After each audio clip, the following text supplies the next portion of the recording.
Sabi ko kay Jude, pareho ka na. Sabi niya, bakit? Eh, na-recruit ko, naniwala tatlo. After 1 month, sabi ko, 1-2 lang ang check-in. Sabi sa akin ng kaibigan ko, okay lang yan, ikaw naman. Pag-recruit ka. Wala na nga ako ma-recruit. Nilalayuan na ako ng mga kaibigan ko. Dati pag pumapasok ko sa PNO, si mga kapwa ko engineer, nasa lobby kami. Pagpaparating ka, nag-usap kayo sa lobby, di ba bago kang simulat niyo ba? Kapag nung nag-networking na ako, pagparating na ako, nagkakalasan. Buti sana ako nagkakalasan lang, may maririnig ka bumubulo, kaya naman si networking. Ngayon, pag kumakain ako sa pantry namin, yung mga katabi, kinakain ko kaagad yung food ko para matapos ako kaagad. Kasi pag hindi pa tapos yung katabi ko, obligado silang makinig eh. Eh, ino-OTP ko, pero nung tumatagal na, wala na gusto tumagisahan sa pantry. Gusto man, tuwayo ako, sabi ko, Mare, sabi ko, wala na akong makinig. Paano ka yayaman? Isipin mo, di ba yung recruit mo ayaw? Sabi ng recruit mo, ikaw na lang bro, pag mayaman ka na. Eh, paano ka nga yayaman? Ayaw niya. Di ba ayaw nga niya sumama? Ang kulit eh. Pero sabi ng kaibigan ko, tumuloy na. Ako down na down, siya tuloy na tuloy. Tinatapik pa ako dito, nakangiti pa. Sabi ko, bakit ka ba okay lang na okay? Sabi sa akin ito, tignan mo to George nung nire-recruit ka ba, kita naniwala ka kagad sa akin. Sabi ko, hindi, okay lang yan kasi nakakarma ka lang. Karma lang. So sabi ko, ako mismo, skeptic nun, natural lang na ako din, I encounter people like Troy Pursuit, 11,600 second page. I was making about 18,000 in my job. Full time ito, 18,000. Third month ko, nag 53,000. Dito, 18,000. Dito. Okay? Sabi ng mami ko, huwag ka na dyan sa networking. Hindi sigurado yun. Alam mo, tama yung mami ko. Sabi niya sa akin, sa trabaho mo, sigurado ka. Tama yung mami ko. Dito sigurado.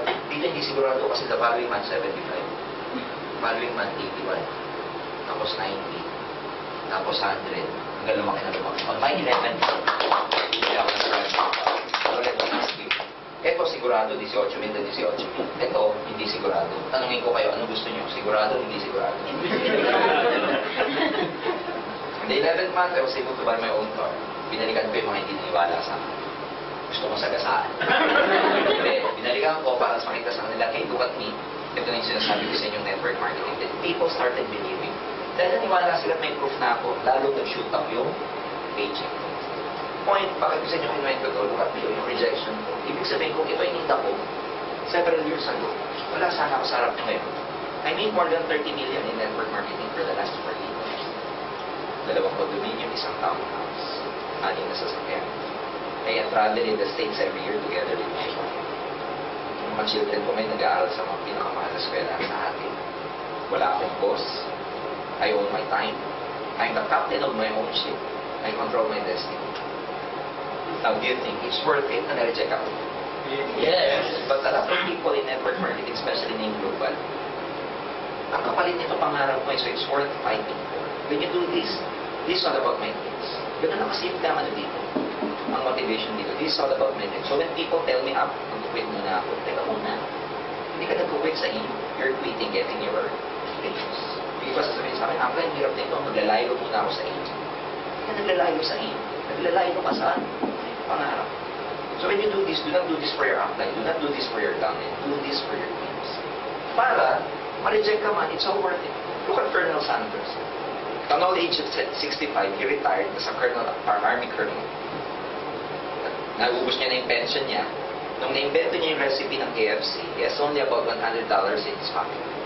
And soon after that, he tried to sell this recipe to a lot of investors, a lot of businessmen.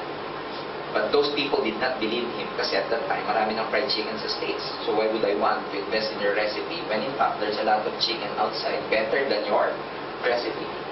It took him about 1,000 approaches plus 1,000 ang kinausap. After several nakausap, after 1,000, may naniwala sa kanya eh. Naniwala dun sa recipe niya, binili yung recipe niya. Ang kinita niya, royalty income na. And then the rest is history. Right now, KFC, it's a $1 billion company. Rejection, 65. When Thomas Alva Edison was trying to invent the bulb, it took him about 10,000 failed experiments to perfect the filament inside. After that, nung na-perfect niya yung filament sa loob, may journalist na nagtanong sa kanya, how do you feel that you failed 10,000 times? Sabi niya, I did not fail.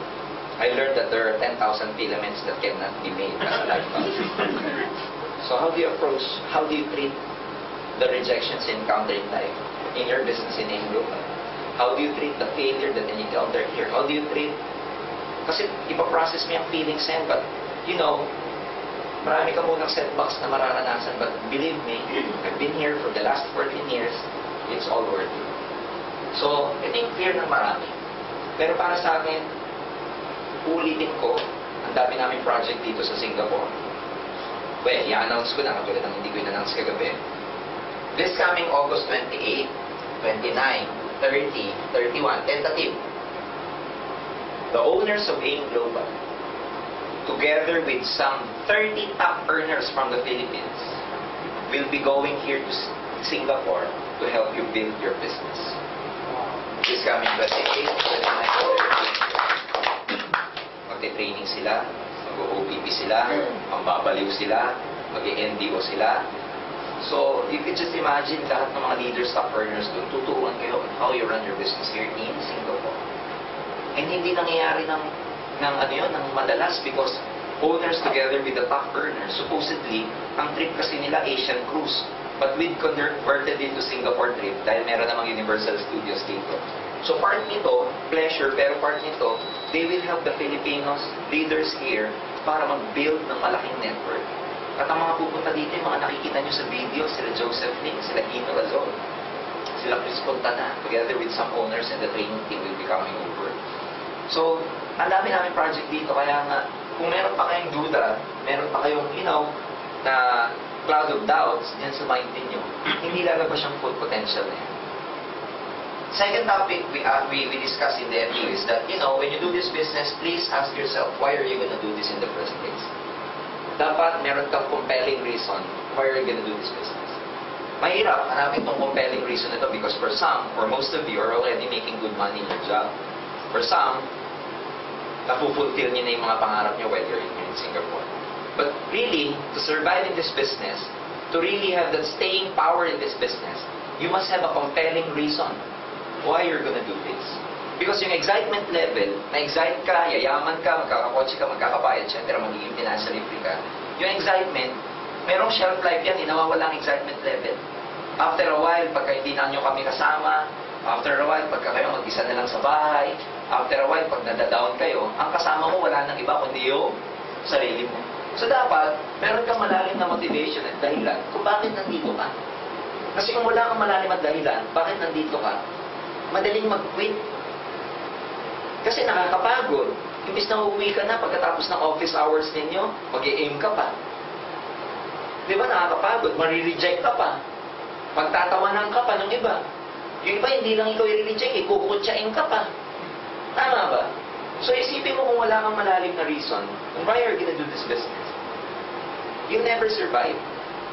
So when you go home, if there's one lesson that you will learn from me today, among the topics I will be discussing, this should be one of those that you will really have to understand and process when you go home. I-process nyo ito, bakit ba ako nag-join? Dahil kinulit ka lang ba? Or are you here because of your dreams? Are you here dahil meron kang gustong makuha sa buhay mo? Now, I will explain, meron akong mga topics dito.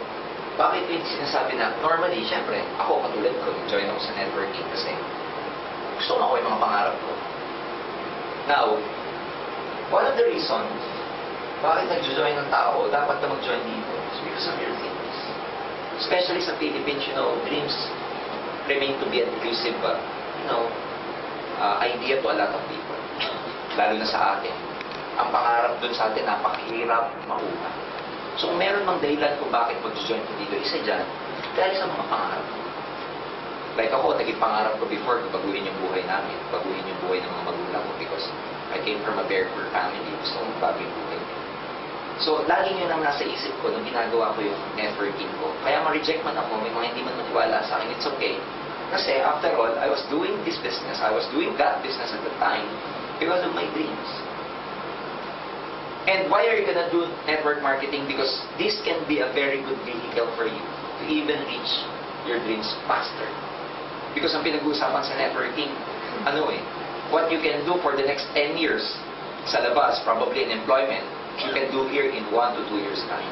So, ibig sabihin, yung pwede mong kitain within the next 10 years can happen here in 1 year, even less than 1 year. So, ibig sabihin, mas maganda yun because, katulad na sinabi ko kagabi, time is not on our side because we're not getting any younger anymore. But, you know, kung meron kang opportunity that at a young age, or ngayon, makukuha mo na yung mga pangarap mo, mas maganda. So, what I can say is that in network marketing, this is a very, very good vehicle for you to get your dreams. Financially, kakapera ka dito. Kasi, ulitin ko, kung talagang salitang kali nga, katulad ng sinasabi ko, may pera po talaga dito. Meron talaga dito. Number 2, why you should join? Because dito, you become your own boss. Okay? Nagkakaroon naman sa sarili mong business. When you join network marketing, you become your own boss.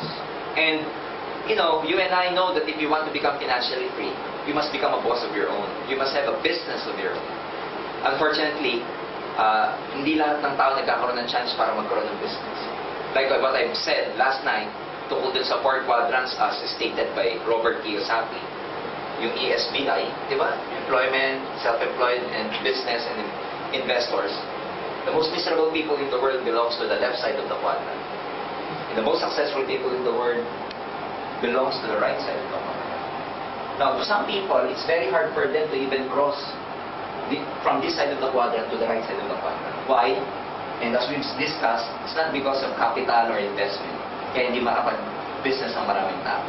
Maraming tao hindi makapag-business because it's against their core values.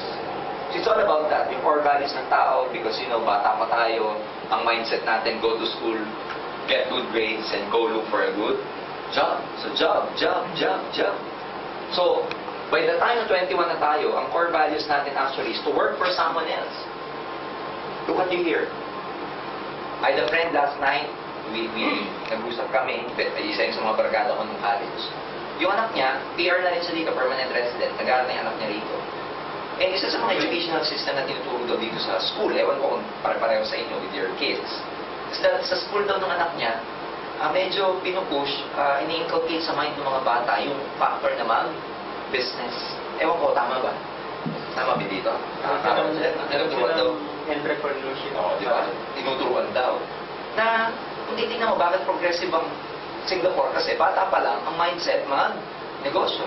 Tignan mo, by the time na lumaki yung mga bata, kahit di sila masyadong magiling, ang mindset nila maging boss. Kaya tignan nyo, boss sila, tayong mga magagaling na Pilipino, tayo ang, tama? Subordinate. Tama mali? And I will ask you right now,